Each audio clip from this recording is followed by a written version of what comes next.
নমস্কার বন্ধুরা, ডাব্লিউবিজিকে জিনিয়াসে সকলকে স্বাগত জানাই। আজ আমরা এএনএম জিএনএম 2025-এর ক্লাস শুরু হচ্ছে আমাদের এই চ্যানেলে। যারা আমাদের এই চ্যানেলে নিয়মিত ফলো করো তারা সকলেই জানো বিগত 3 বছর ধরে আমরা এএনএম জিএনএম এন্ট্রান্স এক্সামিনেশনের জন্য প্রিপারেশন করাচ্ছি। আজ থেকে তোমাদের 2025-এর ক্লাস শুরু হলো। 2025-এর ক্লাস শুরুর আগে তোমাদের দু একটা কথা আমি বলে দিই। এবছর তোমাদের 2025-এর যে এক্সাম, তার আগে টোটাল যে ক্লাস আমরা লাইফ সায়েন্স থেকে টোটাল আমরা 19টা ক্লাসে টোটাল সিলেবাস আমরা কমপ্লিট করে দেবো। ফিজিক্যাল সায়েন্সে টোটাল 25 অর্থাৎ 25টা ক্লাস তোমাদের লাগবে তোমাদের টোটাল সিলেবাসটাকে কভার করতে। এবং তোমাদের ম্যাথের সেটা 9টা ক্লাস, এবং হচ্ছে রিজনিং এর জন্য তোমাদের টোটাল 5টা ক্লাসের আমরা কমপ্লিট করাবো। শুধুমাত্র তোমরা ইংলিশটা এখানে পাবে না। ইংলিশের যে ক্লাসগুলো তোমরা নিজেরা প্রিপারেশন করো, এবং যদি কোনো নোটসের প্রয়োজন হয় তাহলে তোমরা আমাদের হোয়াটসঅ্যাপ গ্রুপ আছে, সেখানে তোমরা বলতে পারো, আমি তোমাদের সেখানে প্রোভাইড করে দেবো। এছাড়া আমাদের যে বইটা আমরা পাবলিশ করেছি, যেটা তোমরা অনেকেই জানো যারা প্রতি বছর এই চ্যানেলটা ফলো করছো, প্রতি বছর আমরা তোমাদের জন্য তোমাদের সিলেবাস ভিত্তিক একটি বই তোমাদের রেডি করে থাকি। অন্য বছর শুধুমাত্র লাইফ সায়েন্স এবং ফিজিক্যাল সায়েন্সের বই তোমাদের প্রোভাইড করতে পারি আমরা। এবছর কিন্তু সমস্ত সাবজেক্ট অর্থাৎ তোমাদের physical science, life science, mathematics, GK, English সমস্ত বিষয় নিয়ে একটি বই তোমাদের তৈরি করা হয়েছে, যেখানে ফিজিক্যাল সায়েন্স এবং লাইফ সায়েন্স অর্থাৎ ভৌত বিজ্ঞান এবং জীবন বিজ্ঞান এর থিওরিটাও তোমরা কিন্তু পেয়ে যাবে, চ্যাপ্টার ভিত্তিক এমসিকিউ সঙ্গে থিওরি। এছাড়া ম্যাথ, রিজনিং এবং জিকে তোমরা কিভাবে এখানে তোমরা প্রবলেম সলভ তোমাদের ওখানে করা আছে সেগুলো তোমরা দেখে নিতে পারো। এবং এই বইটা তোমরা পারচেস করার জন্য এই যে নাম্বারটা দেওয়া আছে 9093645630, এই নাম্বারে তোমরা হোয়াটসঅ্যাপ করলে তোমাদের টোটাল প্রসেসটা বলে দেওয়া হবে কিভাবে তোমরা এই বইটা কিনতে পারবে। এর মূল্য রাখা হয়েছে অনলি কিন্তু 199, সমস্ত বইগুলোর জন্য একটাই দাম, ঠিক আছে? এই 199-এ তোমরা সমস্ত বইটা পেয়ে যাবে, ঠিক আছে? সমস্ত সাবজেক্টগুলো তোমরা কভার হয়ে যাবে এখানে। চলো শুরু করা যাক আজকের ভিডিও। আজকে আমরা এখানে সালোক সংশ্লেষ থেকে যে প্রশ্নগুলো আলোচনা করব, সালোক সংশ্লেষ থেকে প্রথমে আমরা এমসিকিউ আলোচনা করব, তারপর কিছু ওয়ান লাইনার। এই সালোক সংশ্লেষ টোটাল আমরা দুটো ক্লাসের মধ্যে সালোক সংশ্লেষটাকে কমপ্লিট করে দেবো। এবং এই ক্লাসটা করার আগে আর একটা তোমাদের কথা বলে নিই, তোমাদের কাছে যদি কোনো টেক্সট বই থাকে, সেটা ক্লাস 9-10 হতে পারে অথবা 11-12 হতে পারে, সেই বইয়ের টেক্সট আগে ভালো করে পড়ে নাও, তারপর তোমরা এমসিকিউ গুলো সলভ করো, তাহলে তোমাদের কিন্তু আরো বেশি ইফেক্টিভ হবে, ঠিক আছে? এবং যদি তোমাদের কাছে কোনো ভালো বই না থাকে তাহলে তোমরা বইটা পারচেস করে নিতে পারো, সেখানে তোমরা থিওরি পোর্শনটা পেয়ে যাবে। সমস্ত ফিজিক্যাল সায়েন্স এবং লাইফ সায়েন্সের টোটাল থিওরি ওখানে কভার করা আছে, সেই বই থেকে থিওরিটা ভালো করে পড়ে নাও, তারপর তোমরা এমসিকিউ গুলো দেখো, তাহলে কিন্তু তোমাদের আরো বেশি ইফেক্টিভ হবে। ফার্স্ট অফ অল তোমরা থিওরিটা ভালো করে পড়ো, কারণ শুধুমাত্র এমসিকিউ করে সলভ করে কিন্তু এই সমস্ত পরীক্ষাগুলো ক্র্যাক করা সম্ভব নয়, ঠিক আছে? কারণ তোমাদের নলেজটা কিন্তু থাকবে, বেসিক যে নলেজ সেটা কিন্তু তোমাদের অবশ্যই প্রয়োজন। চলো শুরু করা যাক আজকে আমাদের প্রশ্ন। দেখো আজকে আমাদের প্রথম প্রশ্ন যেটা আছে, পাতার কোন কলায় সালোক সংশ্লেষ ঘটে? তোমরা সকলেই জানো পাতার হচ্ছে মেসোফিল কলায়, অপশন ডি হয়ে যাবে আমাদের রাইট আনসার, যেখানে হচ্ছে সালোক সংশ্লেষ ঘটে, ঠিক আছে? 2 নম্বর প্রশ্ন কি আছে? 2 নম্বর প্রশ্ন বলছে সালোক সংশ্লেষ একক বলে, সালোক সংশ্লেষ একক কাকে বলা হয়? সালোক সংশ্লেষের একক বলা হয় কোয়ান্টোজোমকে। অপশন এ হয়ে যাবে আমাদের রাইট আনসার, সালোক সংশ্লেষের একক বলা হয় কোয়ান্টোজোমকে, ঠিক আছে? 3 নম্বর প্রশ্ন দেখো কি আছে। 3 নম্বর প্রশ্ন বলছে প্রাকৃতিক হিল বিকারকটি হলো কি? NADP। NADP অপশন বি হয়ে যাবে আমাদের রাইট আনসার। এই NADP এর সম্পূর্ণ নাম অর্থাৎ ফুল ফর্ম কি? নিকোটিনামাইন অ্যাডিনাইন ডাইনিউক্লিওটাইড ফসফেট। কি? নিকোটিনামাইন অ্যাডিনাইন ডাইনিউক্লিওটাইড ফসফেট হচ্ছে NADP এর ফুল ফর্ম, বোঝা গেল? পরবর্তী প্রশ্ন আমাদের কি আছে? ক্লোরোফিলের প্রধান উপাদানগুলি হলো কি? ক্লোরোফিলের প্রধান উপাদানগুলো কি দেখে না হচ্ছে কার্বন, হাইড্রোজেন, অক্সিজেন, নাইট্রোজেন এবং হচ্ছে magnesium. Carbon, hydrogen, oxygen, nitrogen এবং ম্যাগনেসিয়াম। তাহলে কোন অপশনটা হয়ে যাচ্ছে? Carbon, hydrogen, oxygen, nitrogen, magnesium. Option A হয়ে যাবে আমাদের এখানে রাইট আনসার, ঠিক আছে? পরবর্তী প্রশ্ন 5 নম্বর প্রশ্ন কি আছে দেখো, ফটোলাইসিস বা জলের আলোক বিশ্লেষণে সাহায্য করে কে? ফটোলাইসিস বা জলের আলোক বিশ্লেষণে সাহায্য করে হচ্ছে ক্লোরোফিল বি। অপশন বি হয়ে যাবে আমাদের রাইট আনসার। ক্লোরোফিলকে শর্টে আমরা CHI লিখে থাকি, ঠিক আছে? অর্থাৎ ক্লোরোফিলকে আমরা শর্টে লিখে থাকি CHI, এবং আমাদের এখানে রাইট আনসার হয়ে যাবে ক্লোরোফিল বি। অপশন বি হয়ে যাবে রাইট আনসার, যেটা হচ্ছে ফটোলাইসিস বা জলের আলোক বিশ্লেষণে সাহায্য করে থাকে। পরবর্তী প্রশ্ন 5 নম্বর প্রশ্ন কি আছে দেখো, সালোক সংশ্লেষের অন্ধকার দশায় CO2 অর্থাৎ কার্বন ডাই অক্সাইড সংবন্ধনে সাহায্যকারী উৎসেচকটি হলো, সালোক সংশ্লেষে সাহায্যকারী উৎসেচকটির নাম কি? RUBP কার্বক্সিলেজ, RUBP কার্বক্সিলেজ অর্থাৎ অপশন এ হয়ে যাবে আমাদের এখানে রাইট আনসার। ঠিক আছে, পরবর্তী প্রশ্ন 7 নম্বর প্রশ্ন কি আছে, 7 নম্বর প্রশ্ন দেখো কি বলছে এখানে, বলছে অঙ্গার আত্তীকরণের শক্তির উৎস হলো, অঙ্গার আত্তীকরণ যে হয় তার শক্তির উৎস কি হয়ে যাবে? ATP, ATPর পুরো নাম কি সেটা তোমরা অবশ্যই কমেন্ট সেকশনে কমেন্ট করবে। ঠিক আছে, ATP পুরো নাম।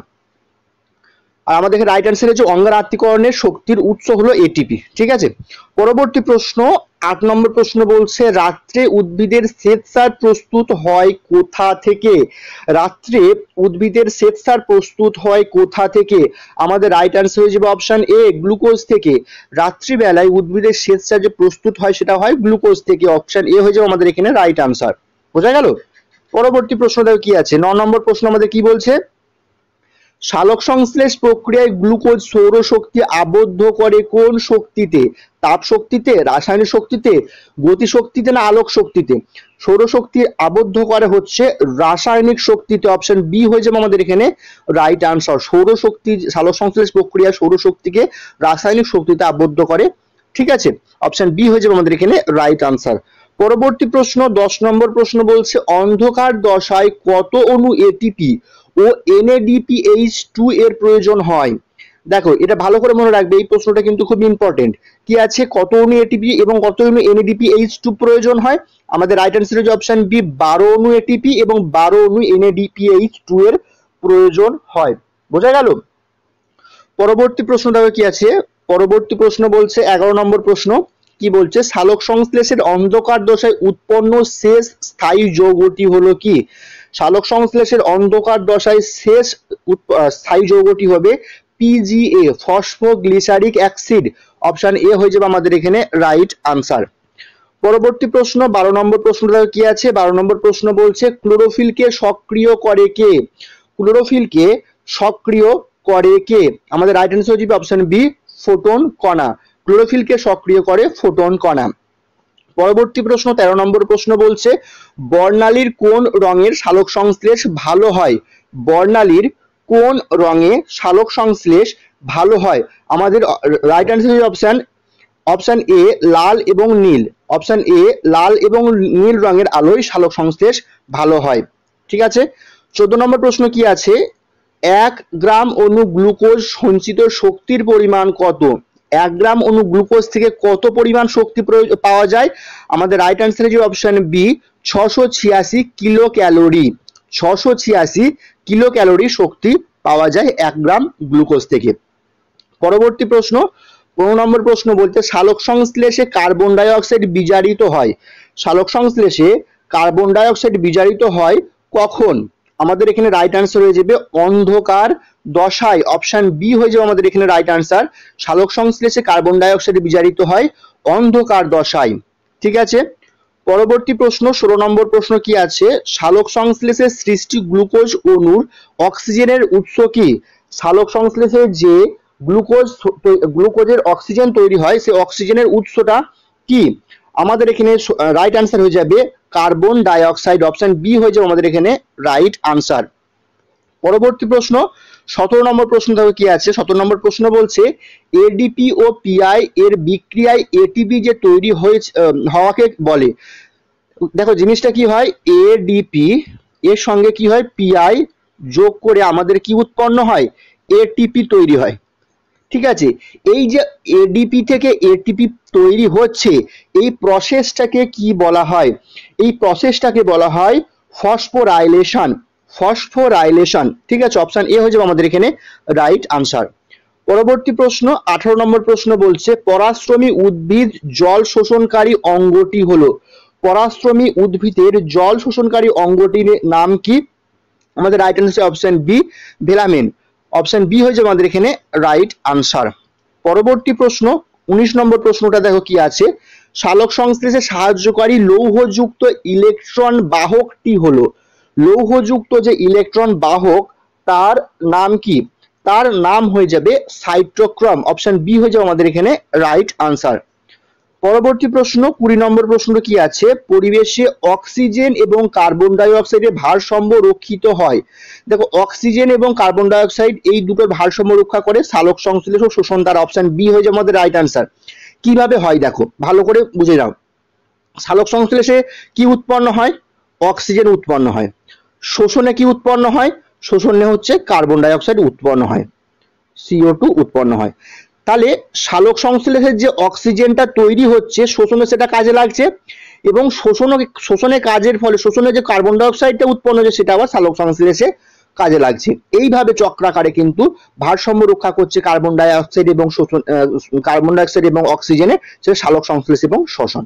ঠিক আছে, পরবর্তীতে দেখো কি আছে, পরবর্তী ওয়ান লাইনের কিছু প্রশ্ন আছে। দেখো এই প্রশ্নগুলো কেন রাখা হয়েছে, ওয়ান লাইনের প্রশ্নগুলো হচ্ছে অল্প সময়ের মধ্যে তোমরা অনেক বেশি প্রশ্ন আলোচনা হবে, সেই জন্য আমি কিছু এমসিকিউ কিছু ওয়ান লাইনার দিয়ে একটা ক্লাসকে রেডি করেছি।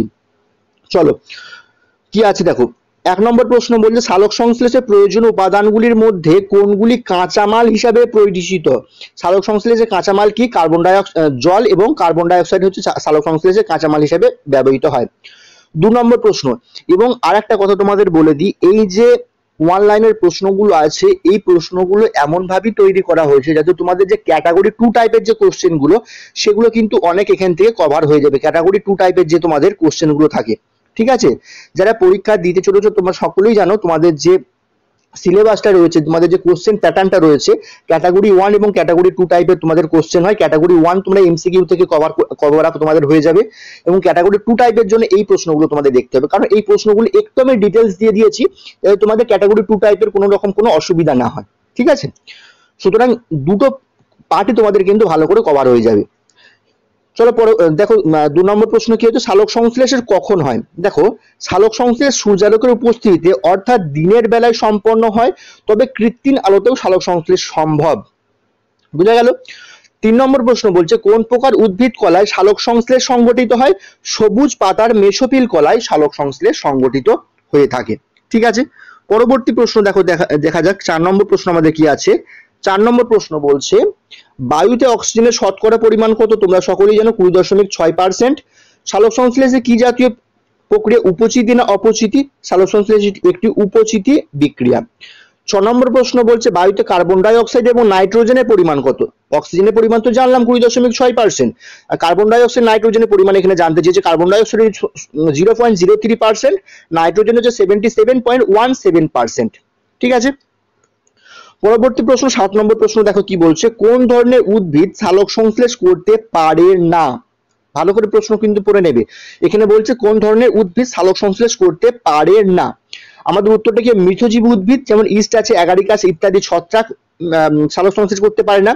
এছাড়া পরজীবী উদ্ভিদ যেমন স্বর্ণলতা এরা কিন্তু সালোক সংশ্লেষ করতে পারে না। তার কারণটা কি, সালোক সংশ্লেষ না করতে পারার একমাত্র কারণ হচ্ছে তাদের ক্লোরোফিল না থাকা। ক্লোরোফিল যাদের নেই তারা সালোক সংশ্লেষ করতে পারবে না, যাদের আছে তারা পারবে, এটাই হচ্ছে মিনিং। ক্লোরোফিল ছাড়া সালোক সংশ্লেষ করা সম্ভব নয়। বোঝা গেল, এই জিনিসটা মাথার ভিতর ঢুকিয়ে নাও, তাহলে তোমাদের আর কোনো রকম কোনো অসুবিধা হবে না। 8 নম্বর প্রশ্ন কি বলছে দেখো, কোন প্রকার জীব সালোক সংশ্লেষে অক্ষম। এখনই তোমাদের এটা বলে দিলাম, যাদের ক্লোরোফিল নেই, যেমন কি আছে যে সমস্ত উদ্ভিদের ক্লোরোফিল নেই তারাই সালোক সংশ্লেষ অক্ষম, যেমন প্রাণী মিথজীবী উদ্ভিদ যেমন ইস্ট, এদের ক্লোরোফিল না থাকায় সালোক সংশ্লেষ করতে পারে না। এছাড়া পরজীবী উদ্ভিদ স্বর্ণলতাও কিন্তু সালোক সংশ্লেষ করতে পারে না। বোঝা গেল। পরবর্তী প্রশ্ন দেখো কি আছে, 9 নম্বর প্রশ্ন বলছে কোন মৌলিক উপাদান সবুজ উদ্ভিদ বায়ুমণ্ডল থেকে যৌগ রূপে সরাসরি গ্রহণ করে থাকে। সেটা হয়ে যাবে কার্বন। কার্বনকে কিন্তু যৌগ রূপে সরাসরি সবুজ উদ্ভিদ গ্রহণ করে থাকে বায়ুমণ্ডল থেকে। 11 নম্বর প্রশ্ন বলছে সাধারণ উদ্ভিদের মূলে সালোক সংশ্লেষ হয় না কেন। উদ্ভিদের মূলে সাধারণত হয় না, ব্যতিক্রম এর আছে, কিন্তু কিছু কিছু উদ্ভিদ এরা করে থাকে, জেনারেলি কিন্তু হয় না। কারণ কি, একটাই কারণ, ক্লোরোফিল না থাকার জন্য। ক্লোরোফিল নেই মূলে, তাই হয় না। যে সমস্ত উদ্ভিদের মূলে ক্লোরোফিল আছে তাদের সালোক সংশ্লেষ হয়ে থাকে। ঠিক আছে, পরবর্তী প্রশ্ন 12 নম্বর প্রশ্ন বলছে সালোক সংশ্লেষ প্রক্রিয়ায় উৎপন্ন গ্লুকোজ বা শর্করা অণুর অক্সিজেনের উৎস কি। অক্সিজেনের উৎস হয়ে যাবে কার্বন ডাই অক্সাইড। ঠিক আছে, পরবর্তী প্রশ্ন 13 নম্বর প্রশ্ন দেখো কি বলছে, উদ্ভিদের কোন জৈবনিক প্রক্রিয়ার ফলে পরিবেশে অক্সিজেন নির্গত হয়? আমি বলে দিয়েছিলাম, এটা ভালো করে এমসিকিউ এর সময় আলোচনা করেছিলাম। সালোক সংশ্লেষের সময় কিন্তু অক্সিজেন নির্গত হয়। 14 নম্বর প্রশ্ন বলছে ক্লোরোফিল অণুর কোন খনিজ উপাদান থাকে? ক্লোরোফিলে কি কি কোন খনিজ উপাদান থাকে? খনিজ উপাদান হচ্ছে ম্যাগনেসিয়াম। ম্যাগনেসিয়াম হচ্ছে একটি খনিজ পদার্থ যেটি ক্লোরোফিলের মধ্যে পাওয়া যায়। পরবর্তী প্রশ্ন 16 নম্বর প্রশ্ন কি বলছে দেখো, কোন উদ্ভিদের মূলে সালোক সংশ্লেষ হয়? দেখো, অর্কিডের বায়বীয় মূলে এবং গুলঞ্চের আত্তীকরণ মূলে সালোক সংশ্লেষ হয়। তোমাদের আমি বলেছিলাম কিছু কিছু উদ্ভিদের মূলে সালোক সংশ্লেষ হয়ে থাকে, যেমন অর্কিডের বায়বীয় মূল আছে আর গুলঞ্চের আত্তীকরণ মূল আছে। 17 নম্বর প্রশ্ন, সালোক সংশ্লেষের ফলে উদ্ভিদের সম আলো কিরূপ খাদ্য জমা করে? শ্বেতসার রূপে। সালোক সংশ্লেষের ফলে উদ্ভিদ কি রূপে খাদ্য জমা করে থাকে? এটা একটু মিস্টেক আছে। উদ্ভিদ কি রূপে খাদ্য জমা হয় সেটা হচ্ছে শ্বেতসার রূপে। সালোক সংশ্লেষের সময় উদ্ভিদের দেহে শ্বেতসার রূপে খাদ্য কিন্তু জমা হয়ে থাকে। ঠিক আছে। 18 নম্বর প্রশ্ন, কোন জৈব প্রক্রিয়ায় সবুজ উদ্ভিদ খাদ্য হয়? দেখো, এটা একটু পেন্টিংটা মিস্টেক আছে, এটা বাদ দিয়ে দাও কোশ্চেনটা। হ্যাঁ, এটা তোমাদের পরবর্তী ক্লাসে যেটা তোমাদের সালোক সংশ্লেষের সেকেন্ড চ্যাপ্টার, এটা আমি কারেকশন করে তোমাদের আরেকবার বলে দেবো, একটু টাইপিং মিস্টেক হয়ে গেছে এটা। 19 নম্বর প্রশ্ন বলছে উদ্ভিদের কোন জৈবনিক প্রক্রিয়া সৌরশক্তি রাসায়নিক শক্তিতে রূপান্তরিত হয়? উত্তর হয়ে যাবে সালোক সংশ্লেষ। 20 নম্বর প্রশ্ন বলছে কোন প্রকার জীব সালোক সংশ্লেষে সক্ষম? দেখো, আমরা এখানে দেখলাম বেসিক্যালি উদ্ভিদরাই সালোক সংশ্লেষ করে, কিন্তু কিছু কিছু প্রাণীরাও কিন্তু সালোক সংশ্লেষ করতে পারে যাদের দেহে ক্লোরোফিল আছে। তাদের নাম কি? যে সমস্ত উদ্ভিদের দেহে ক্লোরোফিল আছে তারাই সালোক সংশ্লেষ করতে পারে, যেমন ক্লাইস অ্যামিবা আছে। ঠিক আছে, ক্লাইস অ্যামিবা এরা কিন্তু সালোক সংশ্লেষ করতে পারে। পরবর্তী প্রশ্ন 21 নম্বর প্রশ্ন বলছে কোন প্রকার প্রাণী সালোক সংশ্লেষ সক্ষম? এখানে আগেরটা বলে দিলাম, এখানে উদাহরণটা দিয়ে দিয়েছি। ইউগ্লিনা আছে, ক্লাইস অ্যামিবা আছে, এরা হচ্ছে সালোক সংশ্লেষ করতে পারে। 22 নম্বর প্রশ্ন বলছে সালোক সংশ্লেষে অক্ষম সালোক সংশ্লেষের প্রধান যে অঙ্গ, এটা অঙ্গ হবে। অঙ্গটা কি হবে? পাতা। সালোক সংশ্লেষে কোথায় হয়? পাতায় হয়ে থাকে। ঠিক আছে। পরবর্তী প্রশ্ন দেখো কি আছে। পরবর্তী প্রশ্ন বলছে 24 নম্বর প্রশ্ন, প্রতি গ্রাম অণু গ্লুকোজে কত ক্যালোরি সৌরশক্তি আবদ্ধ থাকে? আমাদের রাইট অ্যান্সার হয়ে যাবে 686 কিলো ক্যালোরি। এডিপির পুরো নাম কি? Adenosine diphosphate. এটিপির পুরো নাম কি? এটিপির পুরো নাম হচ্ছে, এটা তোমাদের কমেন্ট করতে বলেছিলাম, তবে এখানে কোশ্চেনে চলে আসছে। দেখো, অ্যাডিনোসিন ট্রাইফসফেট। এটিপির পুরো নাম হচ্ছে অ্যাডিনোসিন ট্রাইফসফেট। পরবর্তী প্রশ্ন 27 নম্বর প্রশ্ন বলছে সালোক সংশ্লেষের কালে সৌরশক্তি রাসায়নিক শক্তিতে রূপান্তরিত হয়ে কোন যৌগ তৈরি করে? উত্তর হয়ে যাবে এটিপির মধ্যে সেই সৌরশক্তি রাসায়নিক শক্তি রূপে আবদ্ধ থাকে। এনএডিপির পুরো নাম কি? আমি বলে দিয়েছিলাম তোমাদের, নিকোটিনামাইন অ্যাডিনাইন ডাইনিউক্লিওটাইড ফসফেট। এনএডিপিএইচ কি? বিজারিত নিকোটিনামাইন অ্যাডিনাইন ডাইনিউক্লিওটাইড ফসফেট। ঠিক আছে, এই ছিল তোমাদের আজকে সালোক সংশ্লেষের ক্লাস 1। এবং তোমাদের একটা কথা আমি বলে দিই, যেটা হচ্ছে তোমাদের ফ্রি মক টেস্ট তোমরা দিতে পারবে। ফ্রি মক টেস্ট দেওয়ার জন্য আমাদের ডেসক্রিপশন বক্সে একটা টেলিগ্রাম গ্রুপের লিঙ্ক দেখতে তোমরা পাবে, সেখানে একটা লিঙ্ক পাবে, সেখান থেকে টেলিগ্রাম গ্রুপে জয়েন করে নেবে। এই টেলিগ্রাম গ্রুপে প্রত্যেক দিন সন্ধ্যেবেলা 7টার সময় তোমাদের কিন্তু ফ্রি অফ কস্টে ওখানে মক টেস্ট নেওয়া হয়। প্রত্যেক দিন সন্ধ্যে 7টার সময় তোমাদের মক টেস্ট হবে। কোথায় হয়? টেলিগ্রাম গ্রুপে। টেলিগ্রামের গ্রুপটা কিভাবে জয়েন করবে? ডেসক্রিপশন বক্সে কিন্তু সেই টেলিগ্রাম গ্রুপে লিঙ্ক তোমরা পেয়ে যাবে। যদি টেলিগ্রাম গ্রুপটা জয়েন হতে কোনো অসুবিধা হয়, যে নাম্বারটা তোমাদের প্রথমে আমি দিয়েছিলাম 9093645630, এই নাম্বারে তোমরা হোয়াটসঅ্যাপ করবে, তাহলে আমি তোমাদের বলে দেবো কিভাবে টেলিগ্রাম গ্রুপে তোমরা জয়েন হবে। ঠিক আছে, এই ছিল আজকের ভিডিও। এই ভিডিওটা ভালো লাগলে অবশ্যই আমাদের চ্যানেলটিকে সাবস্ক্রাইব করে পাশে থাকা বেল আইকনটা প্রেস করে নাও। ধন্যবাদ।